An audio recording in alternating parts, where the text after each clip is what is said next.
Hello, ACG Math Tutoring family.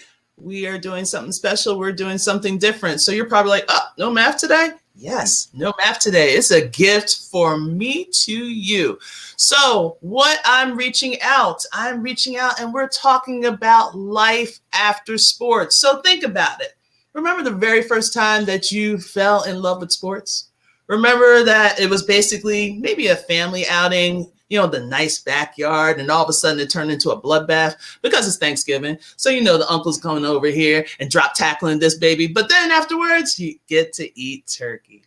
Or was it something that you had, like maybe a professional athlete as your parent, and you basically was one of those gym rats? You were always there, running up in the stands, cheering after your mom or your dad.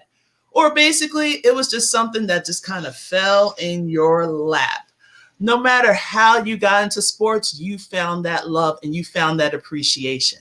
So what we're going to talk about is what happens when that love kind of goes south.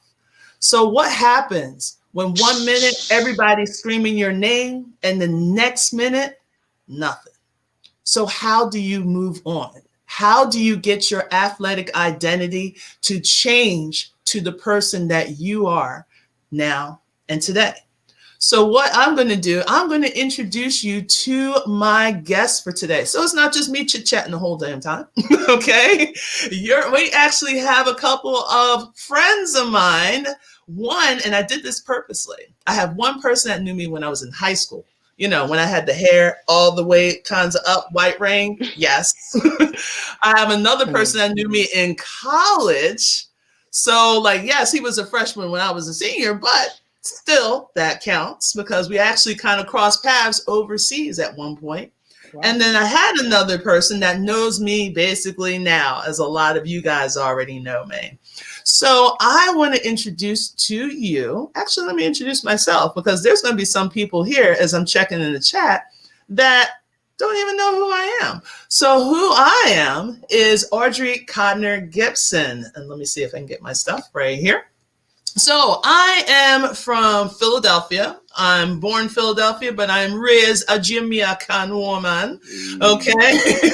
Island girl. Yeah, just like call me. So we have from Cardinal-Doherty High School, yes, 1990, which a lot of you guys were maybe a thought then.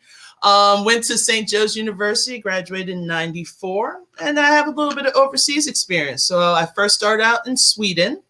Then I was in Luxembourg, not once, but twice. And of course, one team and the other team were rivals. That was interesting.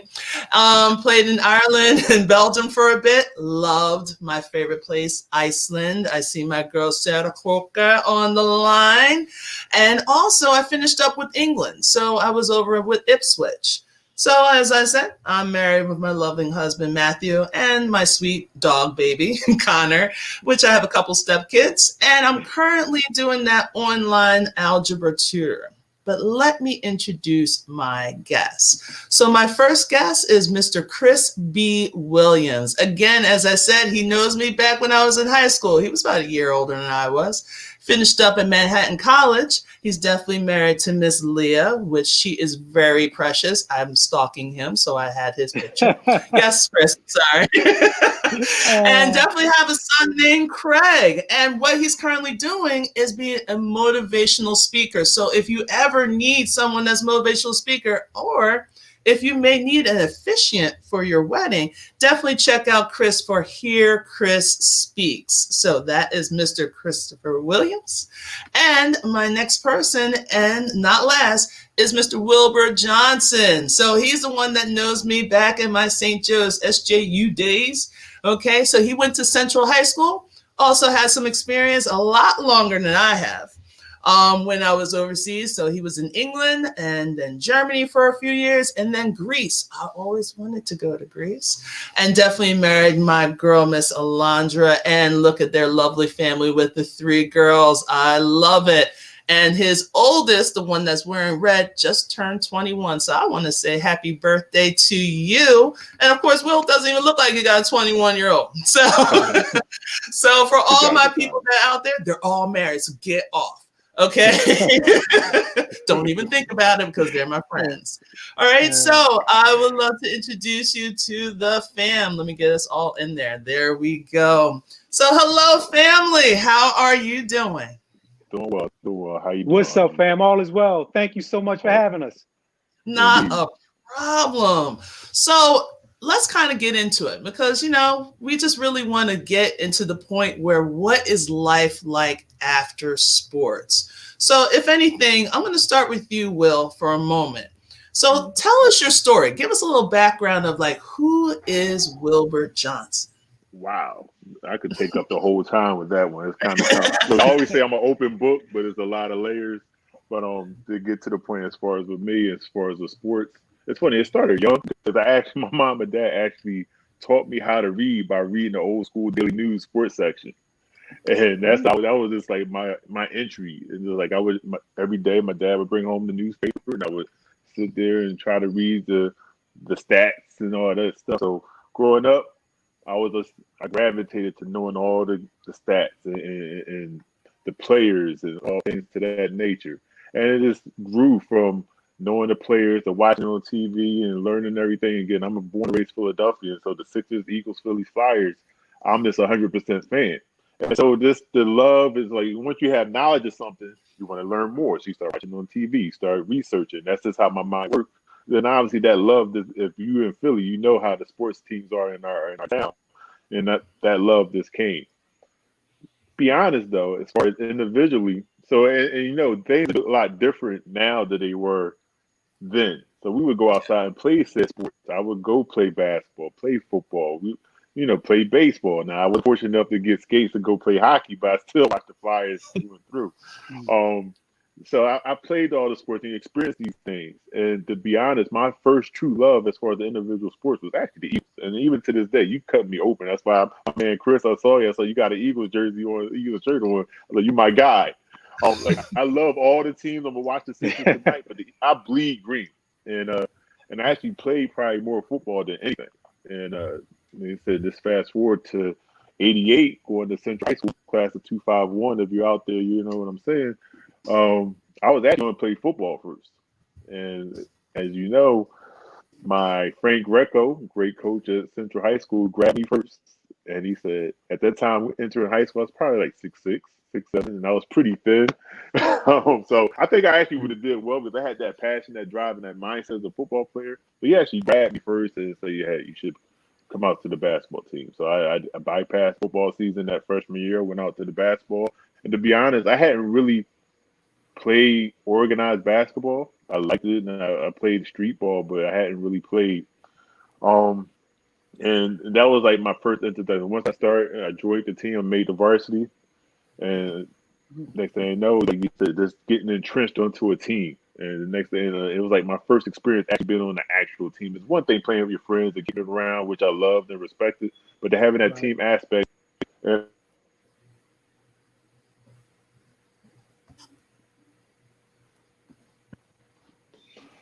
It just took it to another level, and it made my love. Now, prior to that, now obviously at this time, by the time I got to Central in '88, Charles Barkley, the Sixers was my favorite team.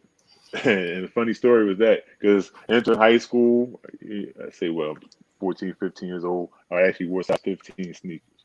And, again, unlike it is today where you can go to Foot Locker, or go whatever you want to go, order it online. It's hard to find shoes my size. Right. Long story short, my mom did her thing, and she was able to contact the Sixers. And lo and behold, we took a ride one day. My first pair of really good basketball shoes was actually given to me by Charles Barkley. And he actually gave me a pair of shoes. So not only did I love him anyway because he was just a Sixer, but once that happened, I was like, I would be that guy. So, I don't ever remember. For most of my career, I wore 34. I kind of played. I was a rebounder type guy, a hard hat guy, and he was like my first kind of role model idol. Not my role model, because my father's my role model.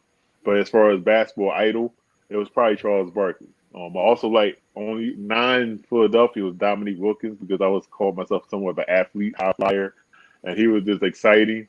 But it was like the whole basketball thing. I just gravitated to it, and being in that that time frame from 88 to 92, the Philadelphia Public League.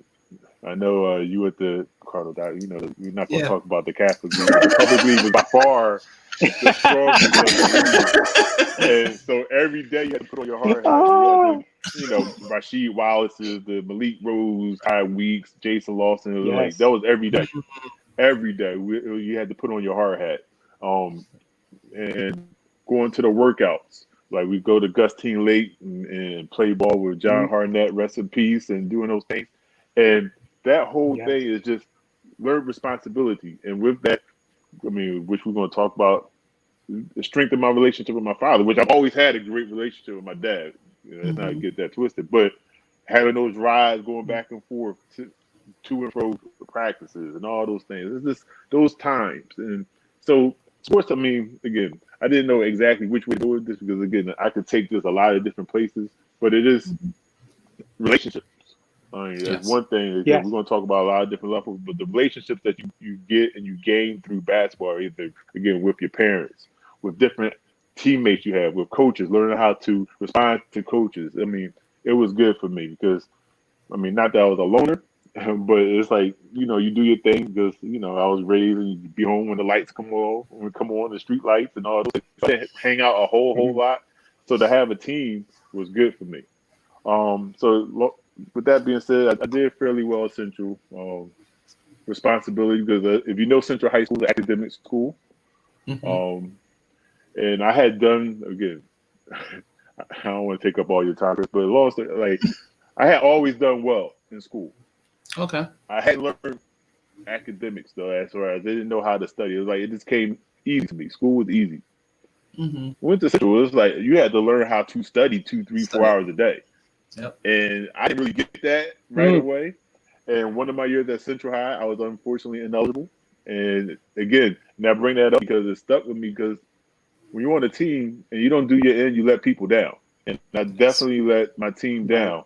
And that was something that stuck with me. And I was like, damn it, it's not all about you. You got to do what's not only best for you, but also what you don't want to let down the team. And that was one of the turning points of my life when I had, unfortunately, that situation.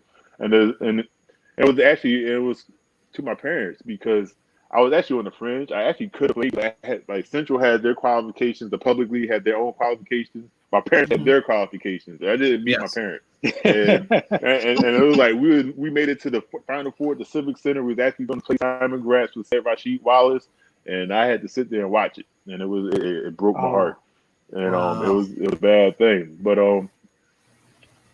again, it teaches you lessons. And so that being said, I was able to parlay that. I was able to get a scholarship at St. Joe's. Again, we can probably talk about the details of that. I actually had a up and down career. John Griffin was the head coach.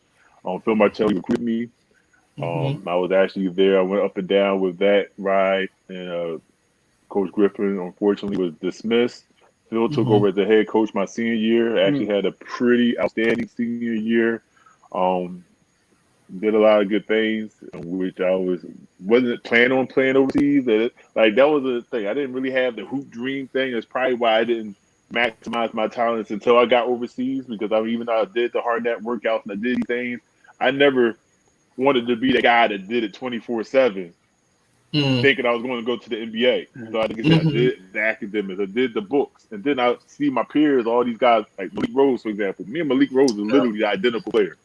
Like, seriously, I was actually a little bit more athletic, but we were the same guy. And this guy made a 10-year career, got 3 championship rings. Now is a CEO over in the NBA. It's like, wow. Right. But I say that to say everybody has their past. Right. At St. Joe's with Phil, you know, he taught me to do things a little different, maybe take it a little seriously. And I was able to take that and go overseas, which as Audrey pointed out, I played in England, Greece, Germany. It was a great thing. I filled up 2 passports. I've seen the world, and you learn. Just learning, like you said, just dealing with different cultures. Like, again, we're sitting here in America now. Again, we're not going to get political, but I've seen the different healthcare. I've seen the other side. I've visited third world countries. Like, you know, I've been to Poland for, like, we played games there, and I've seen countries that's not as great as us. I've been to Germany where everything is pristine and clean. But you just have more of an appreciation of life and other people. And Right. without going, like you said, I'm gonna end it there. So we can go back and I can tell you more others. I mean, I have stories for days, but I know it's not about me. As you said, I don't want to be conceited or selfish. But that being said, that's the transition though. Good And stuff. it's certain things you wanna teach them. And like the main thing, like I said, for me, having an OG pull me aside. And like I said, once we start digging deeper as far as this is just the introductory, being able to teach people how to manage money. Right. Because I was fortunate enough to go overseas and make a couple dollars. I don't regret anything. And I Right. lived life. I've seen a lot, done a lot, brought a lot. But at the same time, it wasn't until literally like my 8th or 9th year that an OG pulled me aside who was about to retire. He said, "What you gonna do after you're done?" He said, I'm good." I was like, "How?" Right. And did like for as smart as we think we are in school, like I went to Central High School, and did this, my mom. They don't teach you in school how to invest money, how to make your money work for you. Again, Exactly. and my mom and dad always taught me to live below your means and manage. And I had my allowance, and I know put this away. But they don't teach you how to grow your money. And Exactly. it wasn't until literally my last couple of years that I started doing the 401k. I started putting money aside. And I wish I had learned that like 7 or 8 years prior. Yeah. But moving forward, I think that's something in school for all the things they teach you and whatever. I think that's something they need to implement more. And Right. we're in a position where if we Yes. can grab somebody now and get in a youngster's ear, that would be one of the things. Again, I know we'll probably dig a little Yeah. deeper on that We're going to aspect a get to little later. that. We're going to But get to that because all but this is good stuff just to set it Yes. up. Like you are setting this up great. sorry, I apologize. So, No, we you put the apologize quarter in the for it. jukebox. Yes. No, you're not. Don't apologize for that Yeah. because this is what a lot of people really need to hear. Mhm. Because a lot of people don't know. They all dream like a lot of people probably didn't even know about. Oh, I can play overseas. They all think about the first thing is after college, boom, MBA. That's what I want to do. They don't know that. Oh, I can travel overseas, get to learn a culture, getting to learn something outside of my hood or outside what's right near me. Yeah. So it's good that they want to hear that because they don't think that a lot for us. Everyone thinks you gotta be MBA. Now we can say MBA or women's MBA. So we're growing too. Absolutely. No doubt. Yes. So if anything, Chris, tell us your story. What's up, gang? Yes. Well, check this out, Will. I got to show you some love. I've followed you and Audrey. I'm the elder statesperson here. But again, when I was in high school, obviously you guys are a little bit younger. Well, Audrey's only 1 year younger.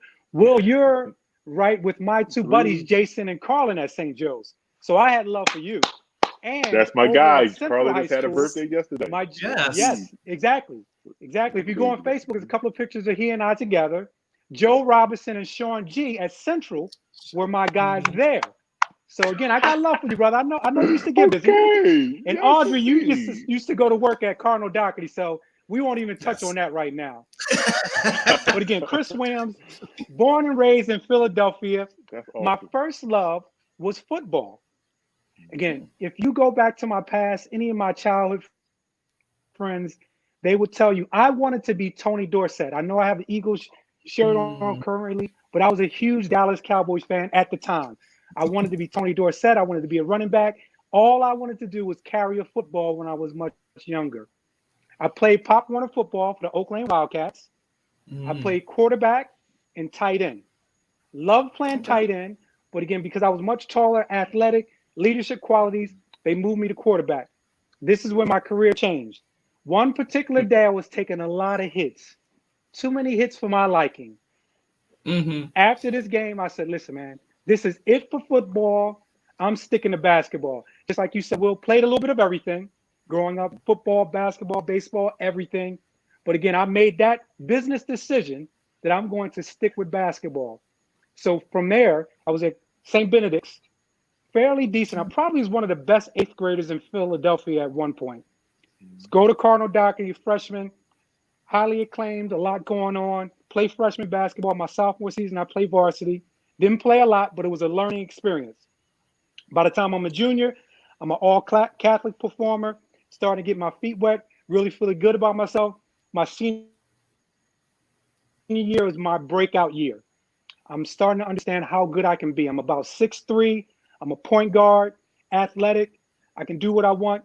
But I think my best quality as a high school player was leadership, trying to get guys to be better, getting people in the right spot.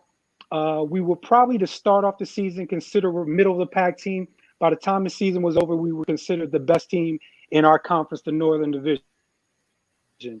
I know you mentioned that Catholic League doesn't get as much love as a public league, and you were so right, Will, on the money. Now, I must make this reference.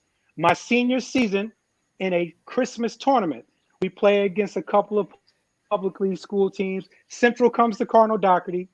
First play of the game, I jump center because I'm a fairly decent athlete. Tip it to myself. Someone catches it, gets it right back to me. I dunk it on everybody on Central. That's how I get my street cred in Philadelphia.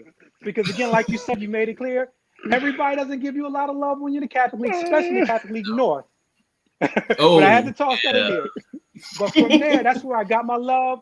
Joe Robinson, Sean G., also a good friend of mine, Andre Hayes, played for Central at the time. They said, my man Chris is the truth.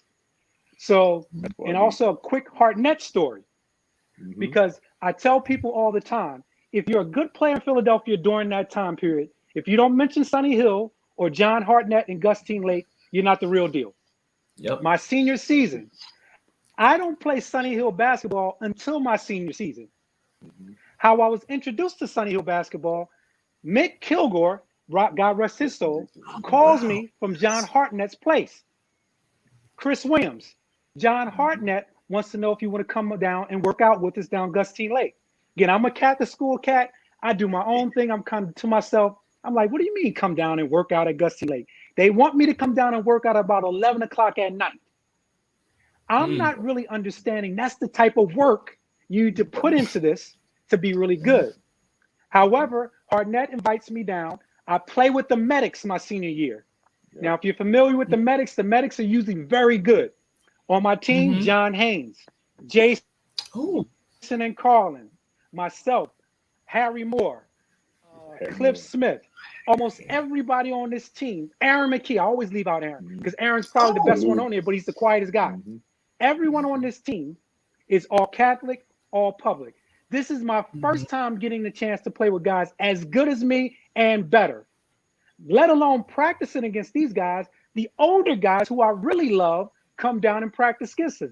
Doug Overton, Pooh Richardson, Lionel Simmons, Mark Macon. So you're getting firsthand high-level basketball day in and day out. So when you brought up Hartnett, God rest his soul also, I knew exactly what you were talking about because that's high-level basketball. My senior year ends. I'm fortunate enough to get a scholarship to go to Manhattan College in New York. Sidebar, I wanted to play in Philadelphia. I wanted to go to St. Joe's. I wanted to go to LaSalle. I wanted to go to one of the Big Five schools because that's what usually Philadelphia players do. Like you said, Will, because our city has good history, rich in basketball, because Barkley, Mo Cheeks, all those guys, you want to stay and be a part of it. But somehow Steve Lapis, who was the head coach of Manhattan, was able to talk me into playing and coming up to Manhattan. His line was, Chris, we need you.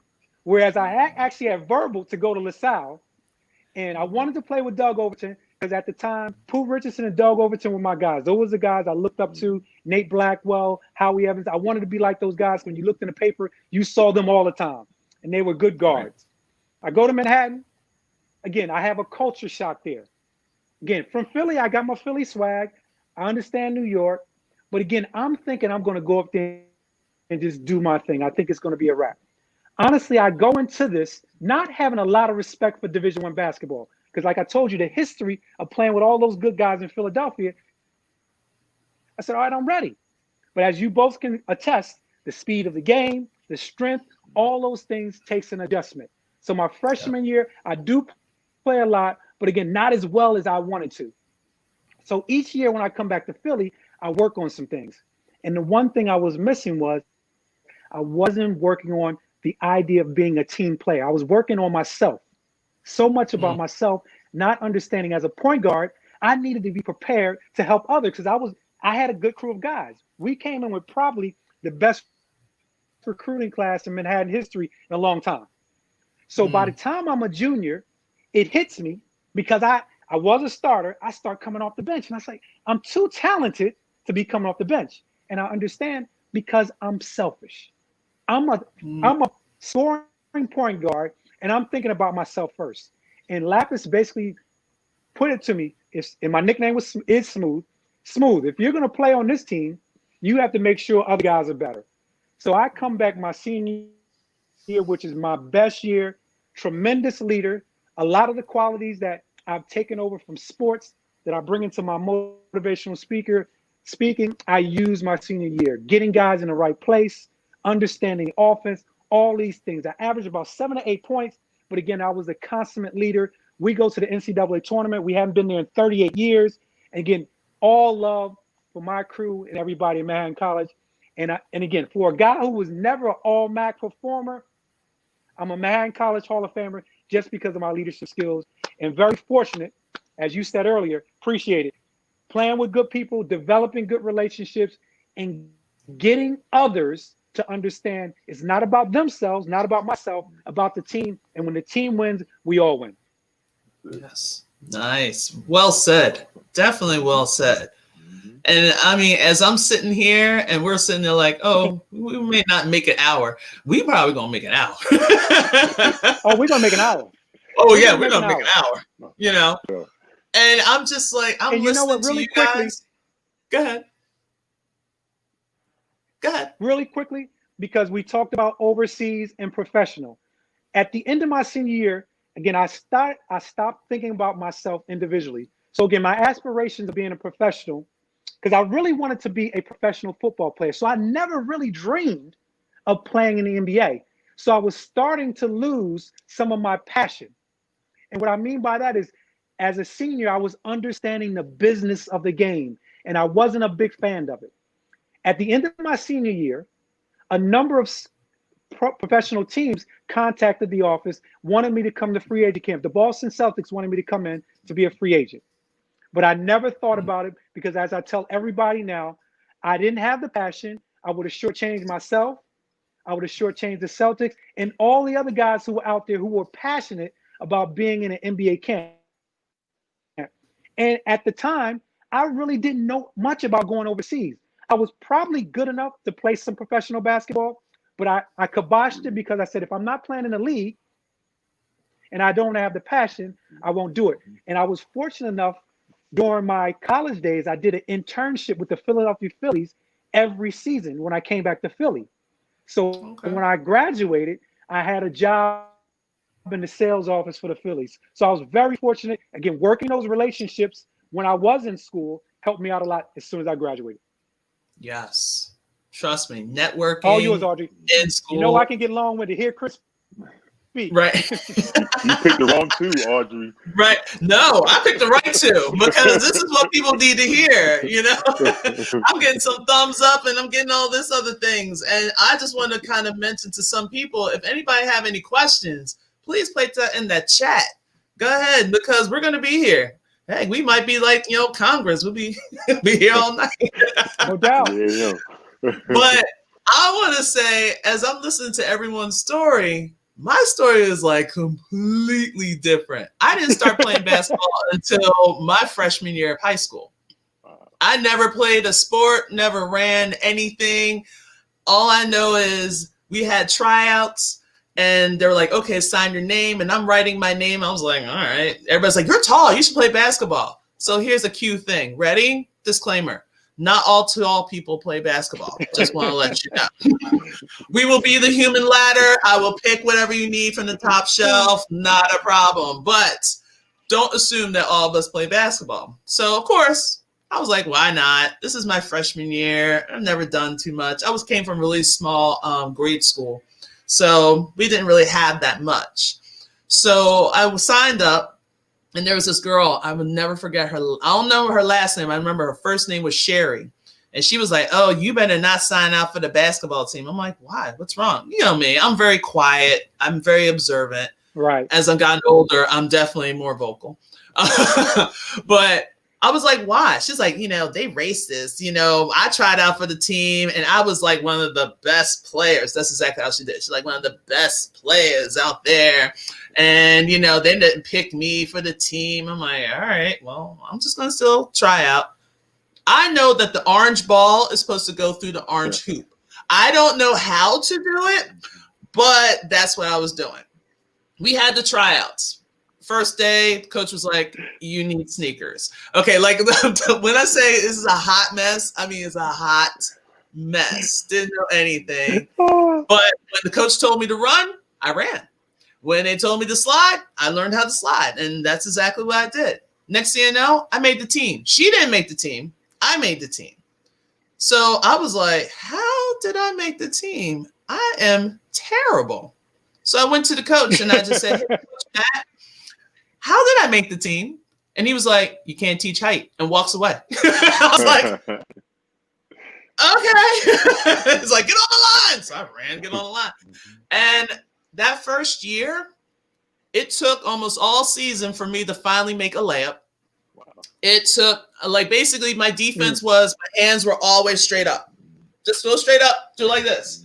To the point that Archbishop Wood had a nickname for me. They called me the tree. Because all I did was stand in the middle with my hands up. And so I was the tree. Last game of the season was against Archbishop Wood, and I made a layup in the game. Once I heard the cheers, and I was like, ooh, this is okay. So if I keep working at this, I might be good at this. Okay. Coach told me to go to camp. I went to St. Joseph's camp. Of course, at the end of camp, they always give you that real thick packet of drills that some people usually just throw in the back of the car. They're like, week camp's over. Boom. I took that and I went to, I forgot the name of the park across the street from Cardinal Doherty, Sturgis. So I went to Sturgis and they had the full court.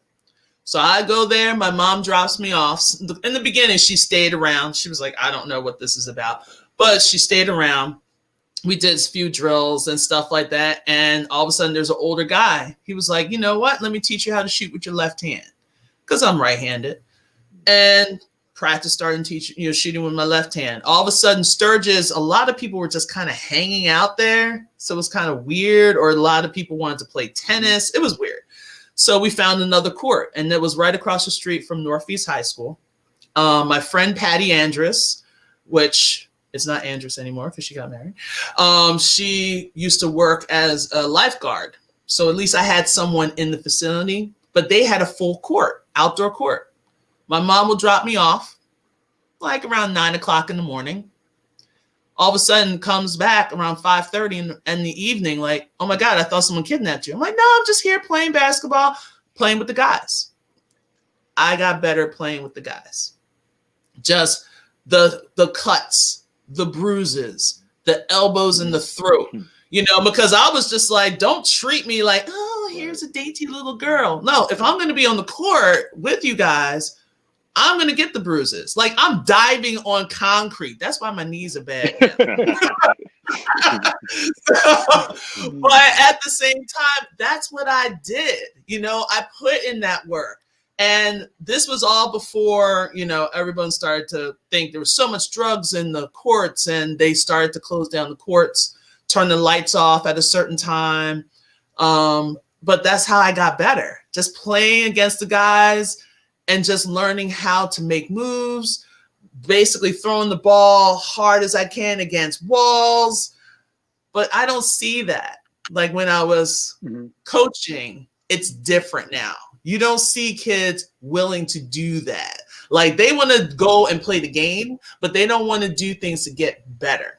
So there are some that if you can say, hey, you get in my car, we're going to this gym, or hey, I got the keys to the gym, you're all coming here.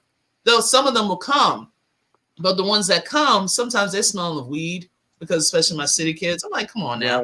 This is my love. This is my heart. I'm giving up my time to make sure that I'm passing this love on to you. But that's another discussion. But for me, I worked hard. I ended up starting my junior year for varsity in high school. And we won the A10. Well, we won the Catholic League my junior year and my senior year. So senior year was like the big one. And because we had 7 seniors, I think it was, like we were stacked. Like after us, we're like, okay, you know, Critter was still there. She was a freshman when I was there as a senior. And it was just like, this was the team. And we were the type of team that most teams would get tired in the fourth quarter. We always like, okay, we're ready. I'm like, and the coach was like, why couldn't you do this in the first 3 quarters? And we're like, I don't know. We just felt like this is the time for us to kick it in. So it was just going out and playing. And a lot of people talking about, oh, you should have been like, you know, the MVP of the league. And I'm like, I don't care about any of that. I don't care about being a captain. I don't care about whatever awards you're going to give. I just wanted to win games because it felt good to see other people get excited. And like, even the teams we played against at the end of the game, they're all coming up to me like, good game. And I'm like, why you gotta be so secretive? You know, it was very enjoyable to beat your team by 20 points. There you go. And then I went back to St. Joe's. I had Jim Foster, and he left after my freshman year. And then we had the Gately, Stephanie Gately, Frank Gately. And yeah, it was interesting. And that's when my transitioning, if I can move to that, that's when that started to happen. I came in, happy kid, you know, great parents, you know. We decided to go to St. Joe's because it was funny because there's a part of St. Joe's, the Overbrook building, which is one of the apartments now. It used to be a hospital. It used to be Booth Maternity Hospital. I was born there. Wow. So I was basically born at St. Joe's campus. It was like a home. So my mom always said, I want my child to go here. And not even thinking, like all these people were recruiting 86 different schools and always calling and how was your day? This is before internet, guys. So it was just like phone calls and letters. And it was too much. But St. Joe's just felt right, even though it was like 20 minutes away from my house. But 20 minutes was good. But things started changing. People started getting, you know, attitudes. Their heart wasn't in it. And it just seemed like the coaches wanted to win more than the players. And all of a sudden, things just started changing. And then I wasn't ready for my next step. So I was just, you know, working in school. I wasn't a great student, but I worked hard. Like I focused on academics because that's the only way I can get things done. You know, okay, we got this drill, we got this practice, got that practice. But when it was time for me to go to study hall, I was the one that stayed later after study hall because I wanted to make sure I get everything done. Because I'm a perfectionist. It's all kinds of crazy. And after that, it was just like, I didn't know what my next step was. It wasn't until 2 weeks before I had to get on a plane to go to Sweden, my coach came up to me and said, do you want to continue playing? And I'm like, I'm thinking she's talking about pickup game. I'm like, sure, I'll play another pickup game. And she was like, no, you can go to Sweden. I'm like, Sweden? Like the country? She's like, yeah. It's like, I got a friend of mine that's looking for a player. You'll be a good position. Go. And I was like, all right. So told my parents a week before I was about to leave. I was like, hey, mom, dad, how you doing? She's like, oh, yes, how are you? And I'm like, I'm going to go play basketball. She's like, okay. You know, they're thinking I'm going to St. Joe's to the gym. I'm like, no, I got to pack my stuff because I'm going to Sweden. And they're like, when? Wow. In a week. They're like, in a week? So that whole thing just happened. And it was just a great opportunity just to go, as we're kind of sharing, just to go see another country and just to have that experience. But I still felt abandoned. It was just like, as soon as everything was over, people were like, hey, Audrey. And then that was it. It wasn't like, hey, Audrey, how you doing? How are things going? Oh, you love playing over there? What's your next steps? What are you thinking of? Because for years, I'm the type of person that people just told me, like, I wanted to be the better daughter. I was only the only child, but anyway. But I wanted to be the great daughter. I wanted to be the good friend. I wanted to be the great basketball player. I wanted to be the great athlete. I wanted to be a decent student. And I worked really hard at that. But then you always have people telling you what to do, when to go, how to be there, you know, when you're supposed to have dinner. Everybody's having this team meeting. And I hated the team meetings. We always had team meetings about the stupidest things. I'm like, if we didn't have email back then, but if we did, I'd be like, dude, just put an email. But it was just like, there was that transformation that it was another step in my life that I wasn't ready for. You know, just like you said, freshman year in college, I had to learn. I wasn't ready. Oh, I had to work out. I have to run. And normally when we ran in high school is because we did something wrong. So I was thinking, what did I do wrong? And they're like, no, you just need to train. You need to get you need to get your wins. You need to be able to stretch and move and cut and that. And I'm like, oh, I didn't know that. So I had to learn that my freshman year. And I did. I worked out hard, especially that summer, because that sophomore year, that's when, oh, who's Audrey? Who is this child? Who is this beast in there? And here's Charles Barkley, because they used to practice, the Sixers used to practice at St. Joe's. My freshman year, it was him and Rick Mahorn, and they used to be like, hey, Katie, hey, Cindy. And they see me, what's up, scrub? Why am I scrub? I have a name. No, you're not ready for the name yet. I'm like, what do you mean I'm not ready for my own name? But then Charles Barkley was trying to holler at my mom's. I'm putting it out there. No. He's like, who's that lady? I'm like, that's my mother. What you mean? Back it up. But then my sophomore year, right? Oh boy. But my sophomore year, that's when all of a sudden I knew I was doing it right. When Charles was like, hey, Audrey, I was like, oh, you know my. He's like, girl, I know your name. Right. And all of a sudden, Rick Mahorn's like, hey, he was saying the scrub, and I'm like, I'm still a scrub. He's like, no, Audrey, not you, the girl behind you. I'm like, oh, you know my name. But that transformation, it's like a feeling, and you can't define it. You know, there's something wrong. You know, there's something off. But it's kind of like, it's a darkness, but like you're sad, but you're not sad. You're depressed, maybe. You just know there's something wrong. But when you just get that feeling that I put my heart and my soul, my blood, sweat, and tears on this court each and every night, every practice, every drill. And then all of a sudden, my senior year, I didn't play. I sat the bench. Everybody kept asking me, why are you riding the bench, Audrey? Why are you riding the bench? And I'm like, you got to ask coach.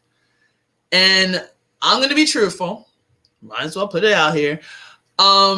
Because my senior year, I was really depressed. I was having that dark feeling, that really darkness, even though I'm at a Jesuit institution where God should be right there. And God probably was right there. But I was depressed and I was suicidal. I really was. I'm not even going to try and lie with it. I wanted to kill myself. And obviously I sucked at it because I'm still here. But I'm learning. I had to learn who Audrey Codner was. And no one knows. No one knew. No, my parents, they were just like, there's something wrong with my daughter. Like you to this day, even though dad passed on like 4 years ago, but mom is still around. You cannot mention SJU in my house.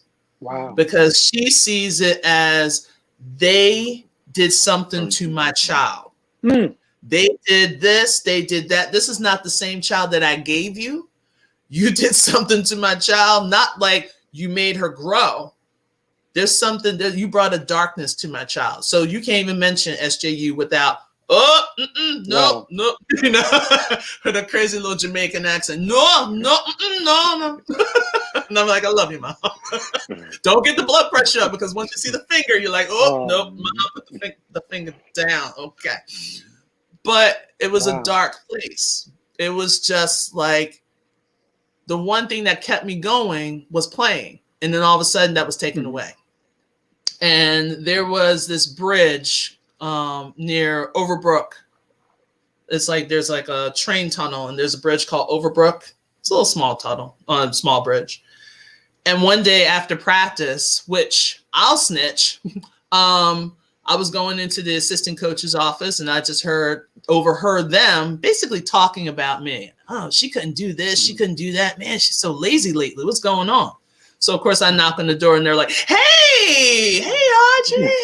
Yeah. In my mind, I'm like, yeah, you got caught. But I was like, oh, do we have a meeting today? And they're like, oh, yeah, in a couple of hours, you can go home. And I'm like, all right, cool.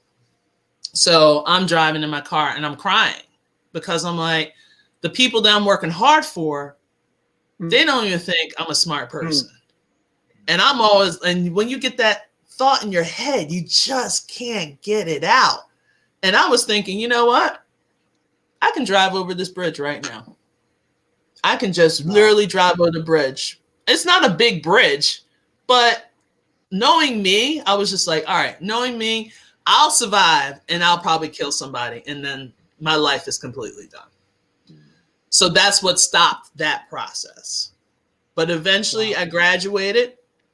Then the going overseas, the darkness still kind of carried over, but I played, So when you're playing and you're working out, everything else is silenced. But as I'm progressing, I kept thinking that it's just me. Like it was just me. I'm the one that's always sad. I'm the one that's always screwing up. And then now, okay, when I try to go back to St. Joe's, it's always like, hey, and then they walk away. What happened to the love that used to have like my sophomore year when I was basically making money for this school? Let's stop. Because that's basically what we were doing. But now, all of a sudden, I'm not it anymore. We got to worry about, and the explanation why I wasn't playing, because eventually I wish I advocated for myself more when I was younger. But the answer I got was like, oh, we got to get the younger ones ready. Okay, they're going to have their time. I'm leaving. Right. But once it all kind of cut out, that's when it was just like, I mean, and it carried with me. And some people said, oh, it's been like that for like a couple years. Like as I'm doing this, and like it all started with losing one of my former student athletes, and he committed suicide because of this darkness. And he was making the same transition. Basketball, ever since he was a fetus, he had a basketball in his hand. He was born with a basketball in his hand. Went through the whole channels, went to high school, went to college. But after college, it didn't happen for him. And then he didn't know what his life was supposed to be. It's almost like, well, who am I? Right. And as I'm doing my research with this, I met a person on Facebook who's in Belgium. Same exact thing. I met another person in Australia. Same exact thing. And my whole thing is like, how can we get around with this? So it's kind of like we can talk a little bit about the transition, because I know we had like a whole thing and we're getting up to like 50 minutes. But it's kind of like, how did you adjust? Let's talk about that a little bit. Like real quick, how did you adjust from, I know Will and I would be like, after we played overseas, we came back. Chris, after you graduated from college, how did you make that adjustment? Well, first of all, really quickly, Audrey, you said something that was very interesting. Oh, I'm sorry. I'm going to be really quick on this one, Will. I love what you said, because when we play in college, we are generating so much revenue for our particular institutions or universities. You don't realize that as a student athlete most of the time. Right. So I think one thing we should make clear to all student athletes, you're generating revenue. And the one thing we also need to make clear is you have to enjoy the process as it's going on. we get so caught up in it most of the time because we're so focused on being good, getting better. And like I said about myself, focusing on what I needed to do to be better. Like I said, at the end of my sophomore season, coming back to Philly, working out, playing in this Hill League and all, I thought I was one of the best guards in the country, let alone in the MAC. In the country. So when you come back and you don't play as much, or you have a guy like Lapis or your coaching staff saying you're not playing because of this or whatever the case may be, it can make you depressed. Yes. But you have to understand there's a process to this entire deal. Enjoy the process. Easier said than done. Enjoy the process. Meet people, the people who are quote unquote wanting you to do things to generate revenue for the school. Find out what they do. Can they introduce you to someone else so after you're done playing, you can have some other relationships? So I think more people have to focus on those areas, and you have to have a support system. I'm not sure how good your teammates were. For me, my teammates were very good for me. So I've been blessed my entire life. My parents, my father was my first coach. Again, this guy would have those heart-to-heart conversations. But again, one of the things he told me when I was young, if you're going to have a bad attitude, you can't play. Right. And a lot of times we have bad attitudes as players and don't realize and there's it. some things and we need someone. There's some things, because you're hitting on to it as well. What about the ones that don't have that? What about the ones that don't have that parent? Correct. What about the ones? That's why we're so important. This forum is good. Exactly. This forum is good to let them know that, because obviously it's going to stop bouncing. You hear that term all the time. Your ball will stop bouncing. You have to be able to look that in the eye and understand that. But the great thing being a student athlete is you learn all these tremendous skills that translate well into life. Yes. So we have to let you know you have a great work ethic. Who works as hard as we worked in college, like you said? You go to a Division I school, your schedule just turns it like I couldn't. It was unbelievable to me that we had workouts between classes and then you still have practice. You mean to tell me I got to work out and practice and lift? Because I come in there as a skinny lizard. Says, well, Smooth, you got to lift after practice. I got to lift too. Right. Like, come on. But again, once you understand that and you get it down, who else works like that? So that translates into any type of job, being an entrepreneur. And like for me, I'm a leader by nature. So I was wise enough to understand me being able to communicate. I was a communications major. I want to turn this into something that benefits me. I like to talk. I can express myself. I'm able to convince people of different things. So those are the areas we need to help target, help student athletes to understand that. And like you said, Will, again, working out with a guy like Hartnett, the one thing I learned about then, early on in high school, these guys aren't playing ball anymore. This is work. Doug Overton's working. John Haynes, these guys are working to go somewhere else. I've been playing. I've been playing my ball. This is not playing anymore. When those guys get down to Gus' team, when you get invited to come in there, because Hartnett didn't bring everybody in there, you're only coming to work. So it's a different mentality at different levels. So that needs to be explained for people also. Right. That's true. Will, what were you going to say? I'm off my soapbox. Well, first of all, no, this is awesome. This is amazing. And to be honest, forums like this is much needed because it all starts with communication. And to be honest, and it's each level. I mean, so I'm just going to touch on a few things quickly and then talk about the transition. But like, we have to get in these young kids' ear. First of all, the use, we didn't have social media 10, 15, 20 years ago. We didn't have, like I said, unless you was fortunate enough to somebody get in your ear, you didn't have this because not everyone has that coach or the parents or whatever. But you touched on it. Not everybody's going to be LeBron James. Right. Not everybody's going to go to Duke or Connecticut or South Carolina or Tennessee. But people don't realize, though, there's like when you're talking to, if you're coaching, like, say, the rec, we have to be at a young age, first of all, explain to them the values of being on the team and what you can get out of it. All the things that we discussed as far as the work ethic, being around other teammates, all these things is a value. But also being able to give you avenue to get to college. Not everybody may not even go and be a star, but being able to get a scholarship because there's again, it's more than this. The BCS schools in D1. There's mid majors, there's low majors. Hell, you can go get a D2. Division two schools give you money, and AIA schools give you money. But if you don't know this, all you say, well, you see, kids watch TV and say, "Oh, I want to go and play for Gonzaga or Michigan and all these teams that's number 1 and number 2 right now. I want to play for Duke." And then once they realize they can't do that, they think that's it. So at a young age, we got to tell them the values of that. Then once you get into college, we got, again, depends on the individual, let them know. Because like you said, you didn't realize that there's different levels of overseas, like competition.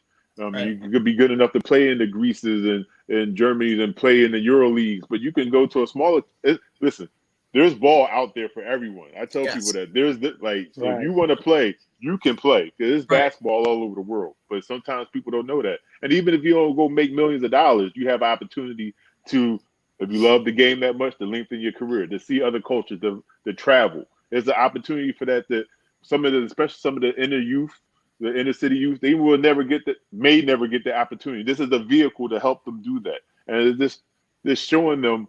So that's the conflict, because we're about to talk about the transition shortly. I was able to talk to kids. Like, you talk to kids and let them know what's out there and how you get there. And either through, like I said, the practices and the commitment, because I kind of stumbled and luckily found my way. And I had a couple people along the way pull me aside. Like I said, the John Harnett, not knowing, looking back at it, not knowing that I was playing with future NBA guys. It was just, I got to go after school and go play with John and play with these guys. It was cool to hang out. To be honest, I was more interested in going playing freaking Nintendo and Sega at the time. Like, and I would put my work in. It wasn't until later that I look back. So my ascension was slower. It wasn't until I really realized that there's money to be made here, and you can do this, that, and the third, that I took it serious. But because no one actually got in my ear and said, "This is real. You can go to a higher college or make money overseas." It wasn't until later. So that's again, I think this is something that we definitely should continue. But the transition into professional, because again, any athlete, or most athletes, they love to hear the cheer, the crowd. And they love to hear all these different things. I know the Audrey leave us. She's doing the transition. I don't know. I think she's still there. Keep going, Will. Yeah, no, but I'm saying in regards to the transition, for me, it was like, it motivated me, like you said, and the mental health. Before I touch on that, the mental health is definitely real. I have mental health situation. Affected all of us. I have 3 daughters. They all play. I have 2 that's in college.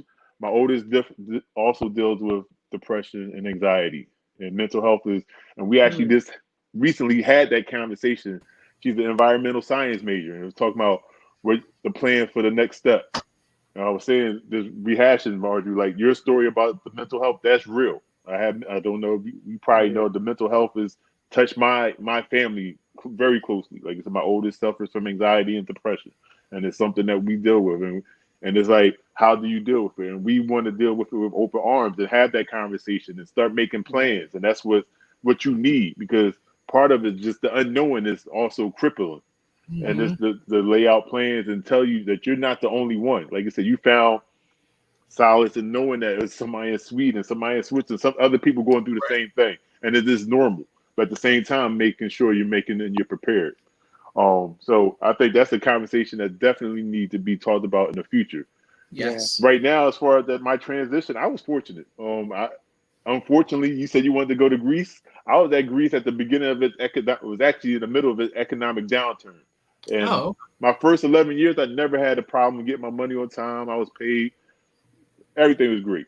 I took a chance. I went to Greece. It was promised a whole lot of money. They still owe me a whole lot of money. You're listening out there. Right. The first time in my career, I did not get paid. I came home, and I was just like, wow. It was actually kind of cool. The first time I had been home for Christmas in like 15 years, because when you're in college playing, you always have Christmas tournaments and everything. Right. So I came home. I was like, this is kind of cool being home. And Phil was in his ear. I was at the time really considering getting into coaching. And Phil had set it up for maybe get on the staff at St. Joe's. While I was there, I started working in alumni relations. Obviously, you can say I had the gift of gab. People like me, trustworthy, whatever the case may be. And I actually had an alum who got in my ear. He remained nameless. Actually, a good friend of both of ours, Audrey, and said basically the same thing. Like, people like you, trust you. You have, you speak well. Why don't you get into sales? And mind you, I was doing alumni relations just to help out, just to do something, because I was still thinking about going back overseas. I learned how to make the ask, how to communicate, and do certain things. And it's actually how I cut my teeth. And then I had someone get my ear. Well, next thing I know, so basically it goes back to helping. Now, before I continue with that, is the transitions. What we could do as OGs. A lot of times, people join fraternities and sororities to have that group when you go to the next level. I think what oftentimes fails us, now again, it's a little bit better now because of social media, but what we could do is maybe reach out, whether it's have a LinkedIn page or a Facebook page, whatever the case may be. So these younger guys that's coming out and graduating, maybe even if it's a conversation, because maybe you're not in the same field of study, but maybe you can link them up. We got to do better to help our youth and explain to them, like, first of all, I heard you say, Chris, you was working with the Phillies while you was in school. Yes. I think it falls also in the coaches, because again, it's so many soapboxes I can get on right now, because Audrey touched on, they use it to make money and everything else. And again, and I love Phil to death. Phil's my guy and everything else, but at the same time, there's opportunities while you're in school. Like, we gotta lift weight, do summer program, do this, that, and the third. But again, it's like 2 out of every 10, 15 guys that's on your team may actually play ball overseas. Everybody else is going to go to work. Yes. So why not, instead of lifting weights, doing all these things, maybe also trying to get them an internship to make them be ready and prepared to go to the next level. Yep. But oftentimes they burn and turn you out, and then you're done. They give you a piece of paper, and then it's on to the next, or on to the younger player. Right. I think us as OGs have to do a better job than going, either communicating, touching out, reaching out to these, and letting them know this is what you need to do. This is what you need to prepare for. Maybe have a group. It's hard. I was fortunate to have an alum come to me, and I found my way. I worked at Paychex. I did that for 6.5 years. But the key to anything, before I talk about my corporate career, is not even important, but you need to find something that going to make you happy. Again, now, this is the life lesson more than just like a transition lesson. Because for me, I love people. I love to be able to get in front of people. Even though I talk a lot, I really consider myself an extroverted introvert, because I would definitely sit there and just be quiet and people watch. But you ask me a question, like I said, you put the quarter in, I'm gonna go ahead and tell you what I feel. I'm not shy. but ultimately, though, I've been in the profession in sales, and I've done everything from a rep to being a branch manager. Like, but you able to help people, and you get to communicate.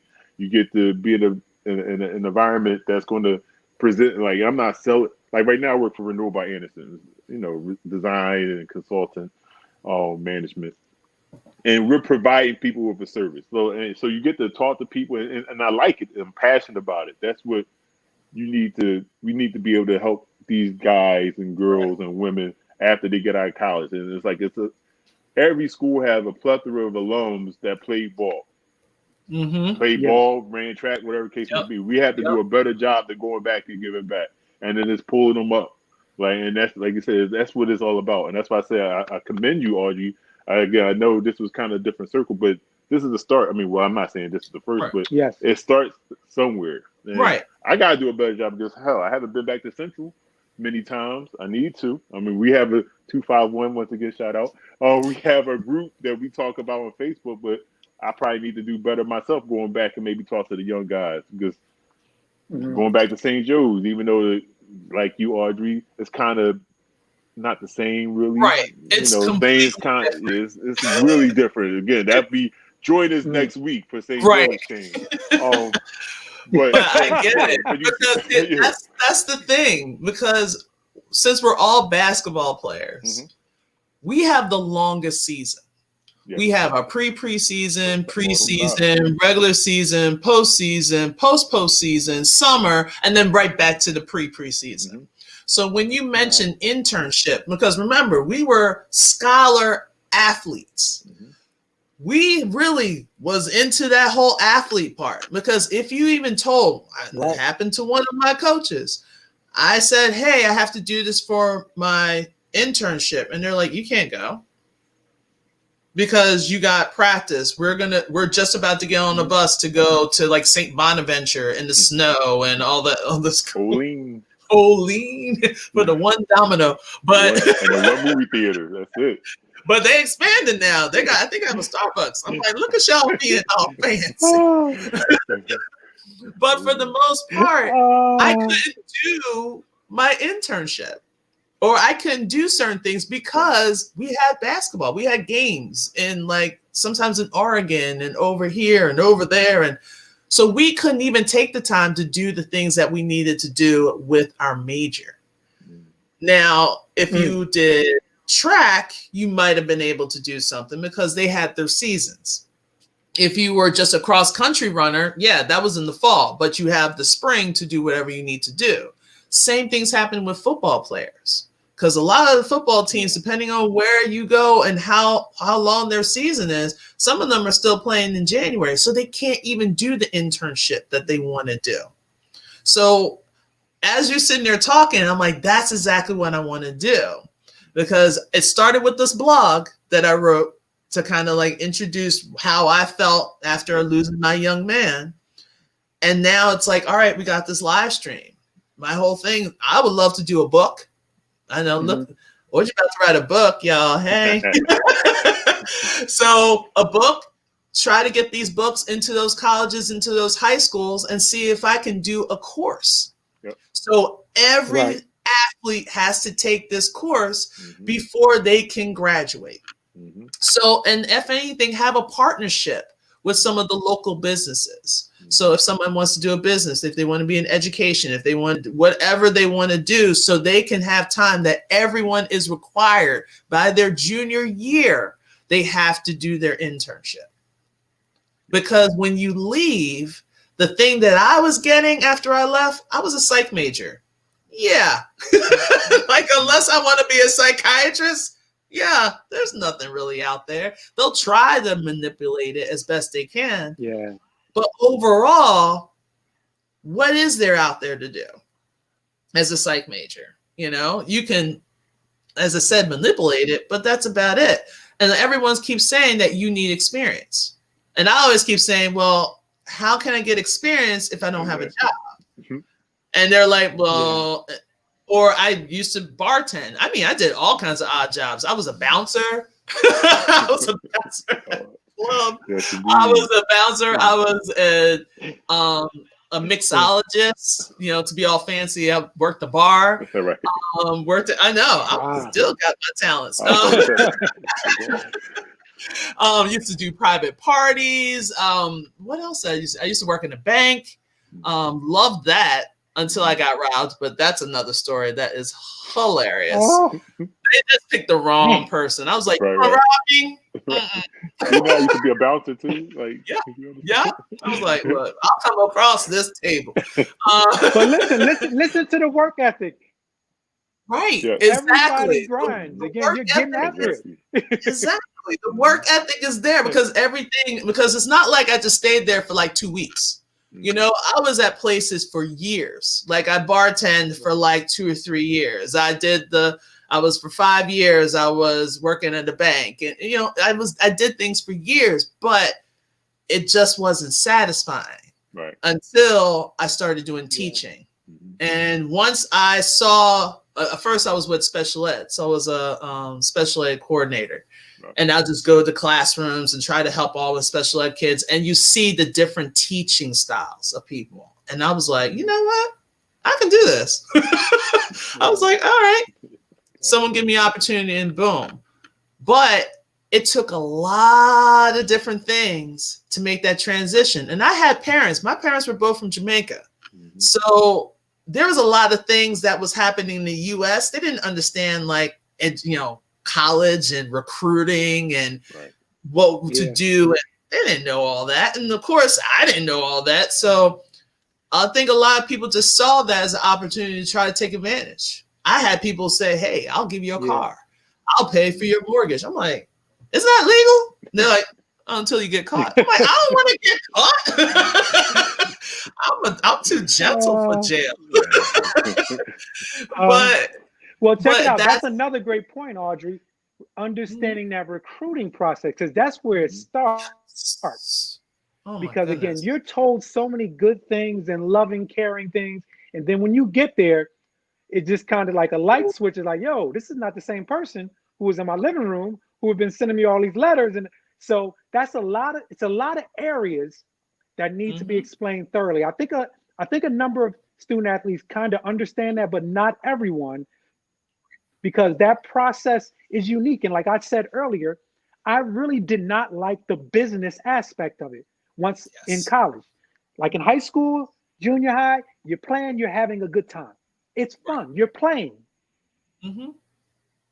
Yeah. Another Once you conversation we get have to to have. college, Oh, sorry. they can't get fired. You're right. You have something to do with someone being fired. They brought you there to produce. If not, Steve Lapis is going to get fired. Martelli's going to get fired. Whoever it is. Right. If Chris Williams or Will or Audrey doesn't perform, they got to go. So this is business. Right. This is business. And that you needs only to be have it for explained a thoroughly. year. So That's another thing. You're not guaranteed 4 years. 4 1-year contracts. And I don't think a lot of students understand it's year to year.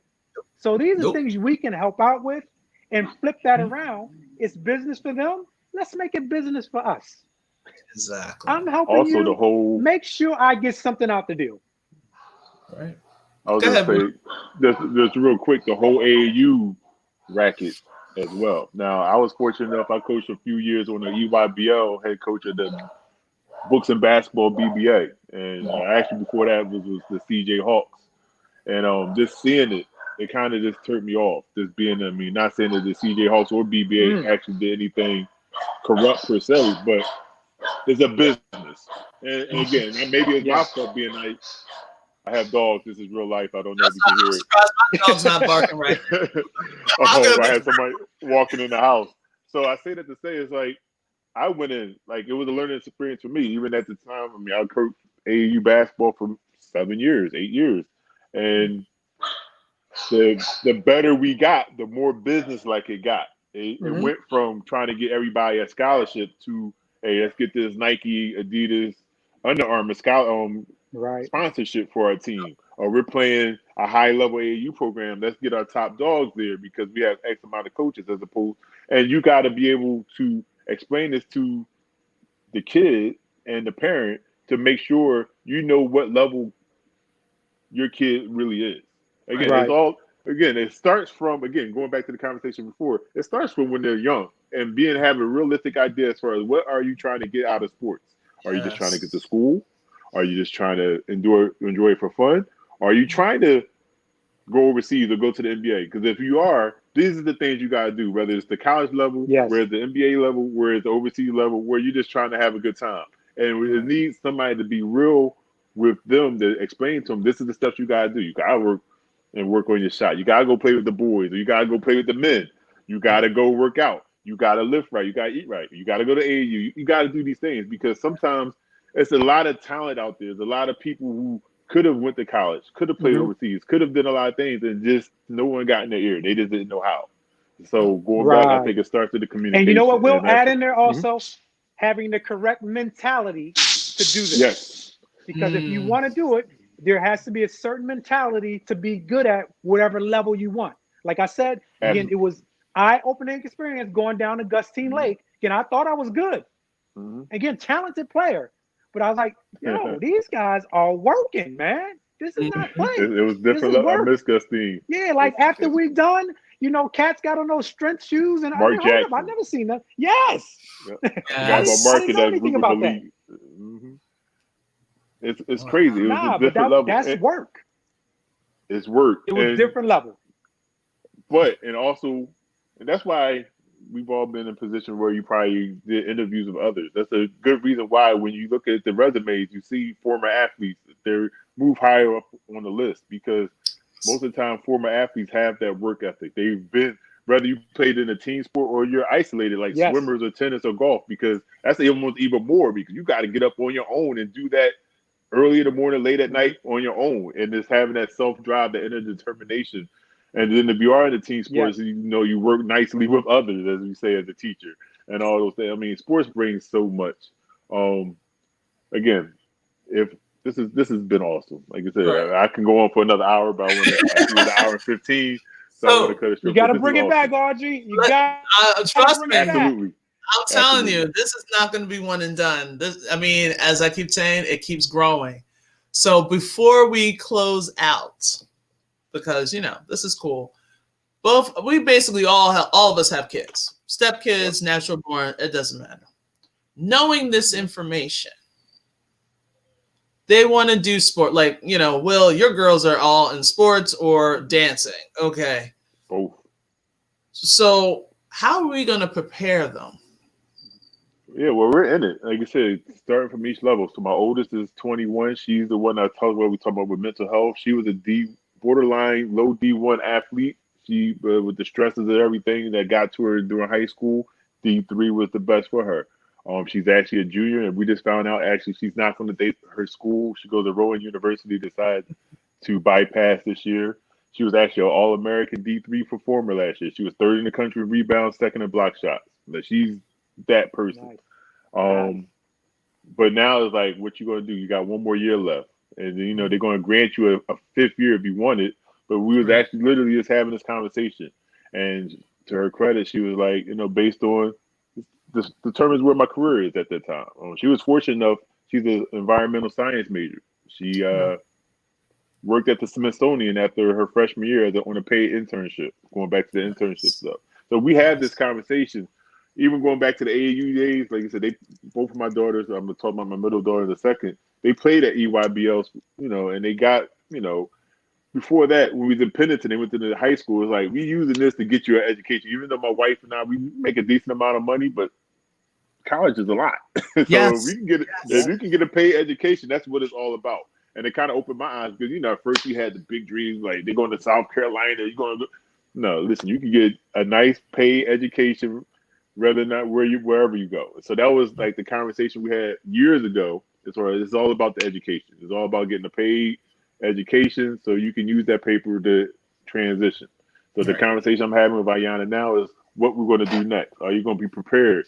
Because she's even during this Corona age, she haven't been able to work out as much. Neither one of them, and it's like she misses it. I said, well, you only have a couple years left. It's going to be going totally, and having that conversation, and also with that, we talk about we didn't talk about the finances and money, but we try to just explain to them the value of the dollar. And like you said, we haven't had that second level conversation necessarily yet as far as we have talked about as far as 401k and investments and things like that, but that's something even more so. My middle daughter actually, she was at Ryder because of this whole craziness. She had to, with scholarships and people having double years and overflow political. She's over at now in Missouri in the NAIA school. That's what I'm saying. They gave her a full ride as well. And so she's there for a year until she's going to go back, to whatever D1 school offers her. But she's in Missouri now, and she's doing well. Like this having communication. My youngest is 14, so she just entering high school now, and she's the dancer. But she actually, she's probably going to be the best one basketball player. Don't tell my oldest too. But she plays for she plays with the Philly Bells. So okay. She plays with the Bells. So she's already getting on the ranking list and all those things. So she's pretty good. So it's just about they fortunate enough to have two parents that played high level college. Obviously, I played overseas. They like my two oldest remember that, but we just try to all the communication I say we need to do with them. They're prepared. I mean, they're somewhat prepared at their age, and let them know this is what you need to do. And it starts with school. Enjoy the ride, appreciate, get the most out of your teammates and the culture, put in the effort. And we always say maximize yourself, meaning whether it's on the books or on the court.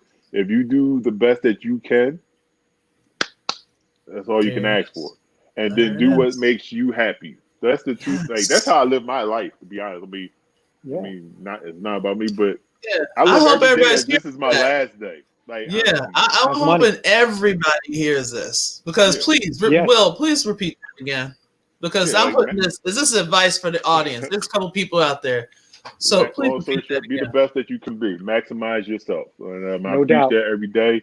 And it sounds like it's like a cliche, like live your life as this is no tomorrow, but we really don't know. and like especially in what we live in. So, Ooh. and that's how I express it. Like, do what makes you happy, do it to the best of your ability. Like, if you do those two things, life will be good. I mean, No and then doubt. you learn along the way. Never have a bad day. If you have a bad day, you have a bad day. You learn from that day, and then the next day is going to be better. And as long as you don't keep making those same mistakes, and sometimes you might make a mistake once or twice, but you got to learn. You got to have self-reflection to be able to sit down in a quiet place and like, why did this happen? And again, I'm getting deeper into the other weeds, but that's what we It's got to good. learn. You asked me what I try to raise my kids as. It's like those Exactly. things. But again, Exactly. yes, you got to have his back. Right. I got more. Yes. I got Yes. stories to tell. No doubt. No doubt. So, Chris, what would you I tell love your it. son? How would you prepare your son if he all of a sudden is like, go ahead. Again, he's older. He's 26, but I mentor a lot of student athletes. And Will summed it up. And I was going to keep it simple. Fall in love with the process. Don't focus on the product, and get as much out of it as you can. Simple as that. You can't lose like that. Can be process driven. Continue to just work. Good things happen when you're in that process. And before you know it, you'll achieve some sort of goal, even if it's not the goal you were looking forward to. But just keep on grinding away at it. But now Will said it best. I love it. Can't you tell he's a motivational speaker? He gets Right. paid for this. What I said took me 5 minutes. He said it in like 35 seconds. listen. Will, you gave me the nice assist. I just had to dump that whole Right. Joel, the reverse. No worries. Well, gentlemen, this has been fun. I mean, it's been fun. I think we touched on almost a lot of things. As you can tell, we can keep going. And we were just like, maybe we can get 45 minutes out of it. We were going on hour and 21 minutes right now. So, but there is so many things. Like, this is just the part of it. The one thing I definitely want people to know is there are people out here. Okay, you got 3 people right in front of you that is willing to help you. Okay, if you're stuck, you feel stuck. If you want to name it as feeling stuck, at least you got someone that you could talk it out. Maybe it'll be unstuck. Yeah. You never know. So my thing is, don't internalize it. Don't walk around saying I'm a failure, because I know it's hard, especially when you were on your own in the college campus for 4 years. And now you got to move back to your mom and dad's house. Like I know it stings, because now you're like, oh, okay, just go and do what I want. And now mom's like, where you going? Who you hanging out with? When you coming back? What time is it now? You leaving out now? Yeah. It's 12 o'clock. And we're all like, yeah, that's the best time. No. The door will be locked at 12:30. But for the most part, at least you know that you're not alone. And as I keep researching on this, and I really want to push it out, I really want people to kind of respond. Please respond. On this reshow, I'm going to have the replay coming out. Go ahead and hit the share for that replay, because I want as many people to know this, because it's growing. Right. And we keep churning out more and more athletes. And I know with Corona, it's harder. Will mentioned it a few times that you can't get in the gym. Some places, everything's shut down. And some of the kids feel weird, and that's some of their terminology, because now they can't display their skills. They worked really hard I'm in college now. I'm going to get the exposure. I'm going to have homecoming. I'm going to show my stuff on homecoming. I'm going to do that. And now they can't do that. So now they're just like, all right, what am I doing here? And right now, I know in Maryland, we're just kind of waiting. We're waiting for the second wave to kick. We haven't got to like 10% yet, but it keeps growing. And there's something that we can't see, smell, touch, taste, hear. That's killing people left and right. And we don't know what's happening. So a lot of those kids, that's another thing they have to adjust to. Who am I during this pandemic? But again, this was awesome. If anything, I'm going to share a couple things. If you want to read my blog as soon as I can find it, go ahead. You can go to my website, and I got a little bit right here. You can actually go to the Smart Bio if you want to, or you can go straight to my website, acgmathtutoring.com, under the blogs and news. So if you want to take a read, you can take a read. There's cute little photos in there and everything like that. If you are interested into getting our great motivational speaker, Chris Williams, you can definitely reach out to him. He's definitely on Facebook, and I think it was YouTube, if I'm not mistaken. No, Facebook, Instagram, and Twitter. You got it. Hear Chris speak. Okay. And for Hear Chris Speak was right down below here. So Hear Chris Speak, he'll come out. Hey, if you're getting married, oh yes, that might be another opportunity too. All right. No and doubt. If you also want to reach out to Will, you can definitely reach out to Will. We got this Facebook, Wilbur Johnson. You can definitely reach out to him as well. But the same on my LinkedIn as well. It's the same. I'm on Instagram and Twitter, but I'm not as active. I'm more just a follower. But as far as LinkedIn, if people looking to make that transition, you absolutely can find me on LinkedIn as well as Facebook. Okay. Sounds good. Perfect. Because this is what we want to do. We want to help you. I'm going to tell you the truth. I don't want to lose another baby. You know, everybody's my baby. I'm always mama bear. I learned how to be mama bear, you know, especially working in the school system. I'm like, don't mess with my kids. And they're like, but we need to do, they need the math. Give me my children. So, but as always, gentlemen, thank you so much. This is not a one and done. We're definitely going to be doing more of these. And I'm surprised my dog is not barking right now. I know, right? Because now I'm like worried. I'm like, usually where they at? All right. So definitely hang around, gentlemen. Everyone else, thank you so much. And just in case you ever want to have a math tutor, I am an algebra math tutor. I know I had to do the shameless plug. But, you know, hey, if you need help with math, trust me, a lot of people don't like math. I also have things of why we suck at algebra, but it's all because of mindset. You know, the way it was addressed to you, so it's not your fault. So I can definitely break those skills down for you for grades 7 through 12. So again, have a great evening and stay tuned for the next one. Take care, guys. Bye.